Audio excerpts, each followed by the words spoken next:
اسماعیل بن جعفر نے بیان کیا، ان سے محمد بن حرملہ نے، ان سے ابن عباس رضی اللہ عنہ کے غلام قریب نے، اور ان سے اسامہ بن زید رضی اللہ عنہ نے کہ میں عرفات سے رسول اللہ صلی اللہ علیہ وسلم کی سواری پر آپ کے پیچھے بیٹھا ہوا تھا۔ مزدلفہ کے قریب بائیں طرف جو گھاٹی پڑتی ہے، جب حضرت صلی اللہ علیہ وسلم وہاں پہنچے تو آپ نے اونٹ کو بٹھایا، پھر پیشاب کیا اور تشریف لائے تو میں نے آپ پر وضو کا پانی ڈالا۔ آپ نے ہلکا سا وضو کیا۔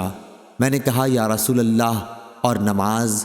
آپ صلی اللہ علیہ وسلم نے فرمایا کہ نماز تمہارے آگے ہے، یعنی مزدلفہ میں پڑھی جائے گی۔ پھر آپ صلی اللہ علیہ وسلم سوار ہو گئے۔